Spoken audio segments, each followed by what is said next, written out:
everyone, welcome to another video from Storm Overseas, and today we will be discussing about how to prepare for IELTS, right? My name is Sukanya Roy and I'll be taking you through step by step on how to prepare for IELTS. Now, people who want to write the IELTS exam for going overseas, उनको IELTS के लिए prepare करना होता है. Obviously हम बिना preparation के तो एग्ज़ाम नहीं लिख पाएंगे. तो what do we do? What do we do? Whom do we approach? How do we prepare? Is what we are going to talk about today. Right? So, before you take the exam or take any coaching, आपको ये तय करना है कि आपको करना क्या है. Okay?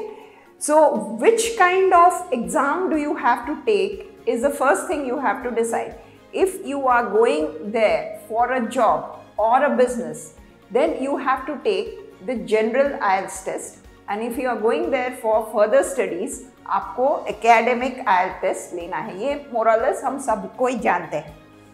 Now, आपको ये भी देखना है कि अगर आप कोई country आपने तय किया है जाने के लिए, for example, मैं कनाडा जाऊंगी ऐसे मैंने तय किया है, तो कनाडा में वीज़ा मिलने के लिए एंड एडमिशन मिलने के लिए मेरा बैंड स्कोर्स कितना चाहिए या मेरे स्कोर्स कितने चाहिए मेरे IELTS एग्ज़ाम में, ये मुझे जान लेना है पहले से, ताकि मैं उस हिसाब से प्रिपेयर कर सकती हूँ. Right? So for example for Canada right now, अभी the band score required for getting a visa or an admission into most colleges is a minimum of 6 band in all the 4 modules, that is listening, reading, writing and speaking, and an average minimum of 6.5 bands. This is for the academic module. तो ये हमें तय करना है या जान लेना है कि मुझे कितने तक पहुंचना है, मेरा स्कोर कहाँ तक मिनिमम एटलीस्ट मुझे लाना है. So first thing we have to decide कि मुझे कौन सा एग्ज़ाम लेना है और मुझे उस कंट्री के लिए मेरा बैंड स्कोर मिनिमम कितना होना है, तभी हम उस ओर काम कर सकते हैं. Right? Now you have to map yourself. आपको अपने आप को मैप करना है या अपने आप को इवैल्यूएट करना है. किस तरह से? आपको जानना है कि आपका प्रेजेंट IELTS लेवल या आपका English level as per the IELTS exam आप कहाँ पे हो. आप बॉटम में हो या आप मिडिल में हो या आप हाई लेवल पे हो, ये पहले आपको जानना है. तो आपका प्रिपरेशन उसके मुताबिक आप करोगे. अगर मैं बिल्कुल नीचे हूँ तो मुझे काम ज़्यादा करना पड़े, मुझे और ज़्यादा समझना पड़े कि किस टाइप ऑफ मॉड्यूल में मेरे को काम ज़्यादा करना है. सपोज फॉर एग्जांपल मैं रीडिंग पढ़ के बहुत अच्छा समझ सकती हूँ, क्वेश्चंस आंसर कर सकती हूँ, लेकिन मेरा ग्रामर थोड़ा पुअर है, इसके लिए मेरा राइटिंग और स्पीकिंग नहीं हो रहा है, तो मुझे उस ओर काम करना है. तो आपको अपने आप को नाप लेना चाहिए कि IELTS के बैंड स्कोर के टेबल के हिसाब से मैं कहाँ पे हूँ. राइट? इसमें 2 तरह के स्टूडेंट्स आएंगे अभी ये मैप करने के लिए. एक तो ऐसे है who have not yet attempted the IELTS test. अभी तक उन्होंने IELTS टेस्ट एक बार भी नहीं लिखे हैं, फ्रेश है, न्यू स्टूडेंट्स है. और दूसरे ऐसे हैं जिन्होंने attempted IELTS test at least once, at least एक बार उन्होंने IELTS टेस्ट लिखा है और उनका बैंड स्कोर आया है, लेकिन रिक्वायर्ड बैंड स्कोर उनको नहीं मिला है. ये 2 टाइप्स ऑफ स्टूडेंट्स आपको मैपिंग में मिलेगा. फाइन. नाउ आप ये तय करने के बाद आपका एवरेज स्कोर्स तय करो.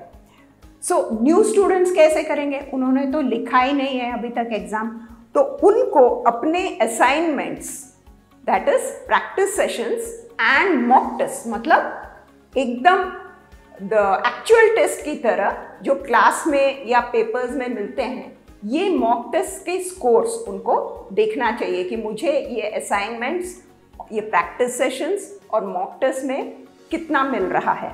और जो ओल्ड स्टूडेंट्स हैं जिन्होंने एक बार IELTS लिख चुके हैं, they will decide their average scores as per their latest exam scores। Last exam उन्होंने जो IELTS का लिखा था उसमें उनको जितना स्कोर आया था, that will be their mapping criterion, right? अभी हमने जाना है किस तरह का एग्जाम मुझे देना है, उस कंट्री का मिनिमम स्कोर मेरा कितना होना चाहिए, and we have also mapped ourselves. Now let's go ahead and see an example of how to map ourselves. अभी this is just a hypothetical example जिसमें रिक्वायर्ड बैंड स्कोर है और नीचे एक्चुअल बैंड स्कोर है। Modules है L listening, R reading, W writing and S speaking. अभी required band score for example वो country के लिए लिसनिंग में 8 है, रीडिंग में 7 है, राइटिंग में 7 है एंड स्पीकिंग में 7 है। ये वहाँ पे एडमिशन मिलने के लिए आपको मिनिमम इतना स्कोर करना है, some country XYZ, okay. But आपका एक्चुअल बैंड स्कोर, जिसने फॉर एग्जांपल एक बार एग्जाम लिखा है, उनका क्या हुआ है? उनको लिसनिंग में 8 चाहिए, 8 ही मिला है। रीडिंग में 7 चाहिए लेकिन उनको 8 मिला है, ज़्यादा मिला है। राइटिंग में 7 चाहिए लेकिन उनको 6.5 मिला है एंड स्पीकिंग में 7 चाहिए, उनको 6.5 मिला है। अभी ये किस ओर जाएं, किस मॉड्यूल को ज़्यादा ध्यान दें और किस मॉड्यूल को ज़्यादा से थोड़ा कम ध्यान दें, वो हम देखते हैं। अभी लिसनिंग में उनको कुछ करना ही नहीं है। लिसनिंग में 8 चाहिए था, उनको 8 मिल गया है। रीडिंग इवन बेटर, 7 चाहिए था, 8 मिल गया है। तो उनको काम करना है राइटिंग में एंड स्पीकिंग में। अभी ऐसा नहीं कि लिसनिंग एंड रीडिंग में मिल गया है तो उसको छोड़ ही दें, that is not the point. उनको प्रैक्टिस करते रहना है, ये दोनों मॉड्यूल भी, लेकिन राइटिंग एंड स्पीकिंग में उनको ज़्यादा ध्यान देना है। कैसे? मैं सारा का सारा फिर से करूं तो लास्ट टाइम भी वो किया था, ये टाइम भी मैं वही करने वाली हूं, तो क्या फ़र्क पड़ने वाला है? तो आपको ये तय करना है आपके मॉक टेस्ट से, आपके लास्ट एग्ज़ाम से, कि आप अटके कहाँ पे थे, where were your maximum mistakes. So for example ये स्टूडेंट ने तय किया कि राइटिंग में, ग्रामर में मेरा tenses, that is past present future tenses लिखने में प्रॉब्लम या गलतियां हो रही है, या मैं कोई ऐसे लिखने बैठूं तो मेरा आइडियाज़ नहीं आ रहे हैं, इसमें मेरा टाइम जा रहा है, या मुझे वोकैबुलरी में सिनोनिम्स को यूज़ करने में प्रॉब्लम। सो ये 3 मेजर एरिया आपको आइडेंटिफाई करना है आपके वो मॉड्यूल में जिसमें आपको रिक्वायर्ड स्कोर से कम मिला है, right? Similarly in speaking, if I analyze myself or if I look at my mock tests or my last exam scores, मुझे लगे कि मेरा फ्लुएंसी कम है और मेरे आइडियाज़ भी कम हो रहे हैं, तो मुझे ये बुलेट पॉइंट्स में ज़्यादा प्रैक्टिस करना पड़े। This is how next time मैं जब दूंगी या इवन मैं फर्स्ट टाइम दूंगी तो मुझे एक फोकस मिल जाए कि मुझे इसको ज़्यादा अहमियत देना चाहिए, ना कि मैं सब कुछ फिर से पूरे करूं और टाइम वेस्ट करूं, राइट? अभी what do you do to get the required band score? आपको रिक्वायर्ड बैंड स्कोर करने के लिए 3 ऑप्शंस आपको मिलते हैं। एक तो आप अपने आप से प्रिपेयर करो, सेकेंड आप कोई एक्सपीरियंस IELTS ट्रेनर के नीचे आप सीखो, थर्ड है मटेरियल्स एंड बुक्स अवेलेबल होते हैं जो ऑनलाइन भी है, आपके किसी दोस्त या रिलेटिव ने लिखा होगा, उनसे लाके आप करो। सो इन तीनों ऑप्शन में से कौन सा आप चूज़ करोगे वो आपके लेवल पर डिपेंडेंट है। अगर आपने एक बार दे दिया है एग्ज़ाम तो शायद आपको पहला वाला ऑप्शन ज़्यादा अच्छा हो कि मैं अपने आप से प्रिपेयर करूं, but if you ask me, अगर आप मुझे पूछो तो the second option is always more suitable for any student जिसने पहले लिखा है या स्पेशली जो लोग फ्रेश लिखने वाले हैं। So if you prepare under the guidance of an IELTS trainer, expert IELTS trainer, then आपको ये समझ में आएगा कि आपको क्या करना है, क्या नहीं करना है, आप गलतियां कहाँ कर रहे हो, एंड आपको किस तरह से प्रोग्रेस करना है ताकि आपको रिक्वायर्ड बैंड स्कोर मिले।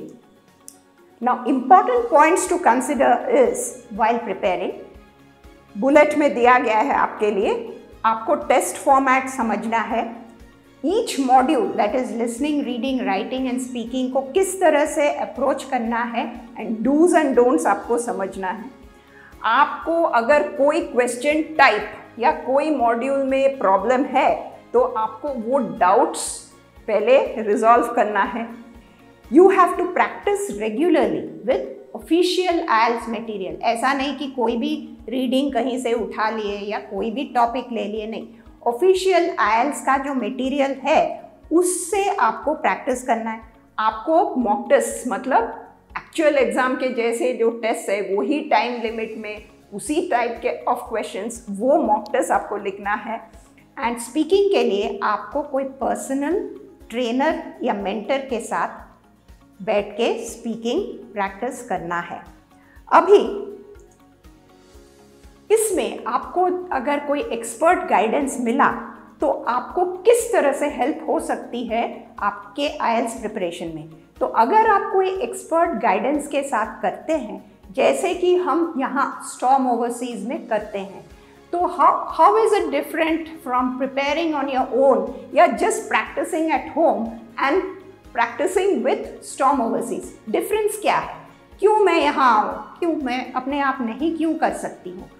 तो इसमें डिफरेंस ये है कि अगर आप कोई एक्सपर्ट गाइडेंस लेते हैं तो आपके जो की प्रॉब्लम्स है, आपके प्रॉब्लम एरियाज को आपके ट्रेनर आइडेंटिफाई कर सकता है कि ये स्टूडेंट में ये कमियां हैं, ये स्टूडेंट में ये स्ट्रेंथ्स है। तो आपके स्ट्रेंथ्स एंड वीकनेसेस आपके ट्रेनर आपको ज़्यादा समझा पाएंगे, एंड आपके जो एरर्स हो रहे हैं या मिस्टेक्स हो रहे हैं उसको किस तरह से करेक्ट करना है वो भी आपके ट्रेनर समझा पाएंगे, एंड आपको प्रैक्टिस कराएंगे। जो आपने सीखा है वो आपको प्रैक्टिस कराएंगे। प्रैक्टिस कराने की भी तरीका होता है, ओके। एंड आपका इम्प्रूवमेंट हो रहा है या आप जहाँ पे थे वहीं हो या आप नीचे की ओर जा रहे हो, ये भी ट्रेनर आपसे गेज करा लेंगे। So this is exactly what we do in our classes here in Storm Overseas. We have a lot of expert trainers and we go through all these steps so that we help our students step by step to understand how they have to perform and help them crack their exams. So looking at all this, please visit our offices in Gandhinagar and Ahmedabad, Storm Overseas, Gandhinagar and Ahmedabad. You will get more guidance as to आपको किस तरह से IELTS की preparation करना है, and maybe we can help you achieve your dreams, right, by cracking your IELTS exam. And if you happen to like this video, please share it with your friends. Please hit the subscribe button and we will be happy to welcome you and help you. Have a nice day. Thank you all.